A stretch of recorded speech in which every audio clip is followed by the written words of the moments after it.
So may tanong sa akin dati, sabi niya sa akin, Kuya, feeling ko na pag-iiwanan na ako ng mga tropa ko. Kasi yung mga tropa ko, mayaman na, may pera na. Tapos siya raw, hindi pa ganun. Hindi niya pa daw naaabot yung status na abot ng mga tropa niya.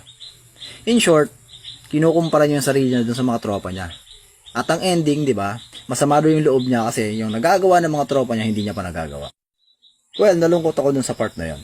So, tinanong ko siya. Sabi ko, may ginagawa ka ba sa buhay? Diba, nagtatrabaho ka, nag-grind ka, kumikita ka ba ng pera? Oo naman daw, diba? Nag-grind siya. Sabi ko, malinis naman ba yung pera mong kinikita? Yes, kuya, malinis naman. So, yan, sabi ko, wala kang dapat ikalungkot. Diba? Kumikita ka ng pera, nag-grind ka ng pera, malinis yung perang pumapasok sa'yo, may ginagawa ka sa buhay mo, hindi ka dapat malungkot. Ang problema kasi, pag kinumpara mo na yung sarili mo sa iba, diba? Walang problema ma-motivate tayo ng mga taong mayaman, ma-motivate tayo ng mga taong mapera, may kotse, ng mga taong angat na. Okay lang. Yung sasabihin mo sa sarili mo, ay, may kotse yung tropa ko. In God's time, magkakaroon din ako niyan pag nakaluwag-luwag.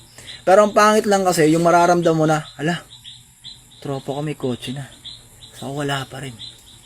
Kasi yun, ang ending nun, diba? Magiging ungrateful ka na. Ang ending nun, hindi mo na na-appreciate yung sarili mo. At isa yun sa pinakamalalang pwede mong maramdaman bilang tao. Yung hindi mo na makita yung sarili mong ginagawa. Diba? Ngayon, ano bang cause nun? Ang cause nun, yung sobrang pagkukumpara. Diba? Hindi ko lang maintindihan bakit yung ibang taong hilig nila ikumpara yung sarili nila sa ibang tao. Sabi ko, walang problema ma-motivate ka ng ibang tao. Ang problema lang pag kinukumpara mo na yung sarili mo sa ibang tao.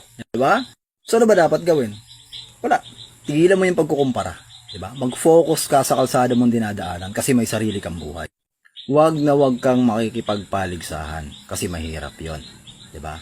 Ang kalaban mo lang sa buhay, sarili mo. Ganito na lang gawin nyo. Ha? Ikumpara nyo yung sarili nyo sa sarili nyo 5 or 10 years ago. Diba? Tingnan mo, may nagbago ba sa buhay mo? May nangyari ba sa buhay mo? Umangat ba ng kahit konti yung status ng buhay mo? Kung oo, then be happy. Kasi ibig sabihin nun, may ginagawa ka para mabago yung status ng buhay mo. Kahit gaano man yan kabagal, progress is still progress. Ngayon, kung kinumpara mo yung sarili mo sa sarili mo like 5 years ago tapos wala nangyayari sa buhay mo, doon ka na malungkot.